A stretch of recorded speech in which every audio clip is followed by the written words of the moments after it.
What's going on, guys? Back with another video. Today we're going to be talking about Labbits. We're going to be talking about gaming. We're going to be talking about breeding. We're going to be talking about airdrops. We're going to be talking about a bunch of things about the Labbits. So let's get into the video.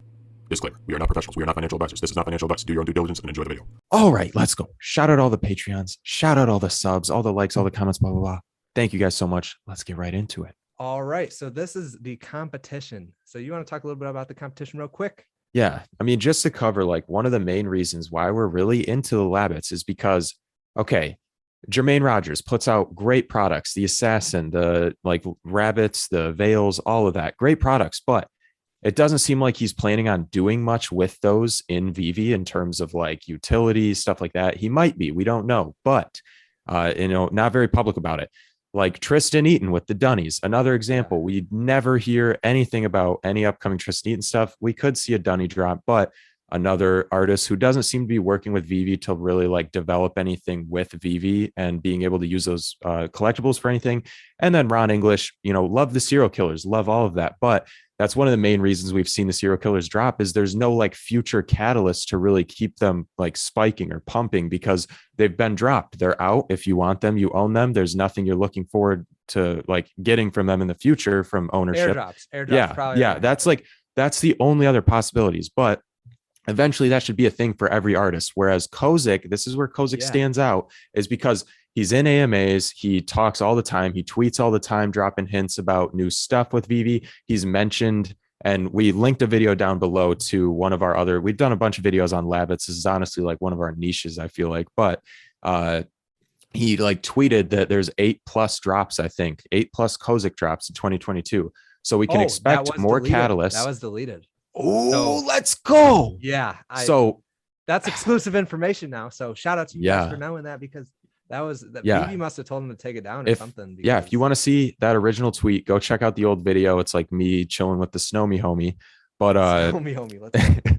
but yeah, I just think that's major. I mean, maybe they took it down because he isn't actually going to be able to do 8+ drops or blah, blah, blah. But he's really ambitious. In the AMA, I got to ask a question about Labbit or Labbitron and everything. And he like, that was the number one thing he wanted to do. He wanted to animate the Labbitron and get it out. And he has like a bunch of colorways and all sorts of stuff. So he's just so ambitious and wants to do all of this extra stuff, including what Carter's about to talk about. All right. So he tweeted about the Labbit breeding. Labbit breeding will happen sometime in late 2022 for pets or food. You decide. Then pulled up another tweet, said Labbit is neither male or female. They're Labbits.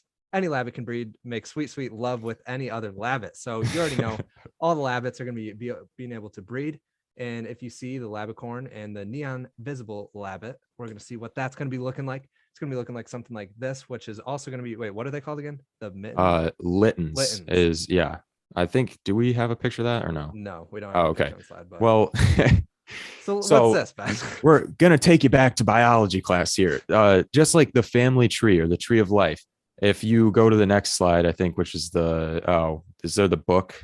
It's dang, that's lost. Well, Kozik has mentioned that he wants to do a Labbit Bible, and I'm assuming in there is going to be like the history and kind of like all the different possibilities of breeding and like their origins and just backstory and lore and all this cool stuff for the Labbits. And I think like that's just one factor that's going to keep kind of bringing them more value in the future, aside from gamification and just all of that and breeding and stuff, is like having a story behind it and being able to say like, oh, this came from this place, blah, blah, blah, or this planet or wherever. So there's just so many, like there's so much opportunity. He's super ambitious and whoa. All right. So these are the Labbiters, which are Ben's favorite and my favorite.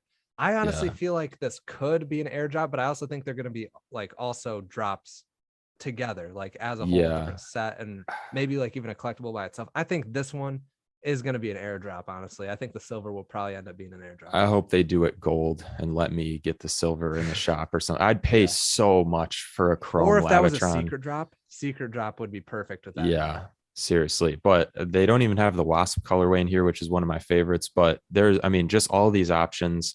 I think it shows, because this is exactly how Veve does a bunch of their drops, is they do this like, variation between the different rarities. And so when I saw this picture, I immediately thought we could, be seeing a bunch of different types being dropped. So super hyped for that. So Labbits are also going to be getting gamification, which it's going to be looking exactly like Call of Duty. Exactly like this. You already know we're going to be running around as Labbits. Yeah, doing crazy but stuff. But okay, realistically, we're gonna be looking at some of the games that it could be kind of like. yes. So we could have a shooter, like an FPS or a third person or something like that, or even like free roam type of GTA. I mean, this is the thing. He seems so open. Like in the AMA, Yeah. he's talking about gamification, and I'll explain like the one that it seems like we'll see most. But I mean, he just seems so ambitious, and I'm super hyped to see what happens. But we got Clash of Clans, so it could be you have a Labbit village, you defend that village, you fortify it, then you go out and you plummet some Yeah. other villages or something, and then you take over and you, I don't know, maybe you could like get rest up your yeah, Labbits. If you had more Labbits, you'd have like a stronger army or something. yeah. And imagine like Omi being worked into this. Like, you know how there's what is it? Like the gems or whatever in Clash of Clans. Imagine that being like Omi or something where you can actually like play to earn in a really cool game with some cool collectibles. Like I think that's an option. We've also These pictures super high quality. yeah. I think this is more likely for the Marvel Mighties. That's what we're thinking just based on Pixion Games and their kind of previous game setup, but we could be wrong. It's all speculation. Yeah. But we could see a game like that where you're battling Labbits in this type of like, you know, not super high definition or high quality graphics and everything, but still a fun game with nice like mechanics or whatever. So yeah, another this would also be a super simple one to do, like a little Yeah. cross the road or something and compete with your friends that also have Labbits. Anything like that would be super cool to see. Also, the doodle jump, if you guys haven't seen this, is an older game, but basically you just like jump the little doodle guy, which could be a Labbit, up the platforms and get the highest high score. And then I think you can get like coins, maybe customize your Labbits or something. Maybe there would be some sort of game like this. I think anything involving the Labbits in a game is going to be sweet because like, yeah.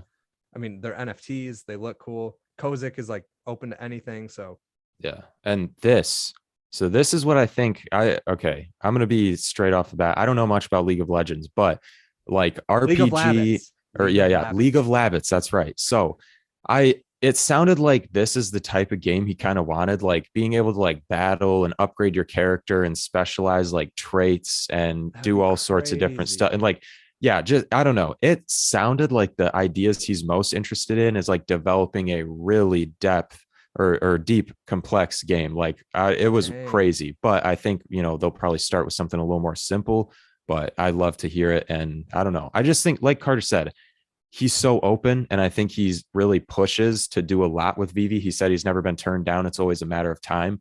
And I think that's really important to consider because he has all these ideas, and I don't think Vive's just dismissing them. It's just, you know, they only have so much time. They have to focus on bigger brands, all that. But I think eventually we will see the Labbits pay off in many ways. And this is just a reference to the Labbit Bible, which, and I think the Labbit Bible could also be a good speculative thing because like if that comes out like a comic book, like you can read it and everything, which you're probably going to be able to. Yeah. That's going to be cool to see like how did we're about to show all these in a second, but how did the Labbicorn right here get its rainbow? Like maybe that's set in the Bible. Yeah. So I think something like that would be super cool. Yeah. But these are all the Labbits. We're going to be picking our top 3 favorites out of these Labbits. So you want to go first? I'll go first. I definitely agree with Carter, though. I think there will be some lore at some point, but my favorite Visible Labbit is probably my favorite for multiple reasons. Super detailed. It pops in the app when you look at it. Like out of all these, looking at that, I think it definitely stands out a lot. That was the first one I ever thought looked cool, was the neon. Yes. I mean, that was just when Series 1 was out. So. And another point, Series 1, it's the very first drop. It's first edition. I think, I would say it's the best looking in the first series, if not almost all of them besides the Labbicorn. And so, I love it for that reason. And I also think eventually, since they've animated the Labbicorn and Kozik is open, I could see them animating like those internal organ type things or something, because I don't think it would take a lot of effort. I think it's just a small detail they'd have to go back and do or eventually drop again. But I don't know. I think there's a lot of possibility there. And I think it's going to be one of the most valuable for breeding besides the visible, because if you breed it with something and it gives it like a transparent kind of feature or trait, or you can see the insides of the Labbit, like after breeding that, I just think that's going to be super cool. And I think it's one of the most unique Labbits. And then my second pick, got to go with the Labbicorn because it's the only animated. It's one of the best looking. It's, I don't know, super nice overall. It's also one of the ones that pops most at me. And third place, I'd say is, the snowflake Labbit has grown on me a lot. I don't know if it's my solid third place because there's a lot that kind of tie for third, like the visible, the Smorkin Labbit's great. The Hooverville, the Red Rum, the Corpseman, all those are great. But the snowflake just kind of sticks out. It has the like glitter eyes and the kind of interesting snowflake texture with the glitter, which I think when breeding comes around will be something valuable. And that's another thing I think is just breeding can open up so many dimensions of like new levels of rarity and all these different dynamics. And I think it's going to be super cool to see. So those are probably my top 3 picks. That third place is hard though. Yeah, so I'm going with similar ones. I got the Labicorn, maybe number 1, just because it is number 1 for me right now, at least because that's the only animated Labbit. So that's got to be in the top 3, just because, I mean, there's an animated rainbow. If you guys haven't checked that out, go check out the Labicorn, hit the little AR button, and you can see that the rainbow's animated. And when we start going in our showrooms more, once they start getting updated and everybody can actually use them in a good way, I think that rainbow is going to be used for many things, not even just coming out of the Labbit. The Labbit could be hiding behind the wall with the rainbow coming out of the wall. I think that's a good one to pick up. I think the neon is definitely a good one to pick up, since that was the first one that caught my eye when I was originally looking at him, because Ben originally, like, he saw the potential in the Labbits a long time ago. Yeah, I was right when they dropped, and I was not a fan at all. And then now I caught on, and now I'm really liking them too. I like all the Labbits, but I like, the Labicorn, the visible. And then my third has to be the black backstab, because I have this dream of breeding the black backstab with the Labicorn, because seeing that rainbow coming out of the black backstab Labbit is going to be so cool, because I mean, everyone sees the white one. I think it'd be sweet to have the black one, and the knife sticking out of his back would just make it so much cooler. And it's first edition, and there's only 888 of them. So that pretty much wraps it up. I do want to say, because we kind of left out the fact that, you know, a lot of these are like 1,800 mints, which is very, very limited. Like, extremely limited compared to a lot of other collectibles in the app. And so I think once people do catch on, I think it's going to be hard to grab. I mean, some of these are already really hard to grab, like the visible Labbits in the 500s, which is still majorly slept on for me. Like that should be 700 up, easy money, probably 1K soon. So and I just also if they end up coming out with a huge edition number Labbit drop, that like right before everything's gamified, then all these Labbits are going to be like, oh my god, you have one of the super limited edition Labbits. Like, that's sweet. And I think that's definitely going to happen at some point, because more users, they're going to have to up edition sizes if this game is going to come out. So super hype about the Labbits. Let's go. Let us know what you guys think down in the comments down below, what your favorite Labbits are, if you guys have any Labbits as well. If you guys have the set, if you guys are hoping for some airdrops, I think there's definitely going to be an airdrop here soon, hopefully. Nothing confirmed, but that's all speculation. If you guys like the video, drop a like, subscribe if you want to see more, hit the little bell icon next to the subscribe button if you'd be notified every post. This is Veve Vision, and we'll see you guys in the next video. Let's go. Homies, let's go.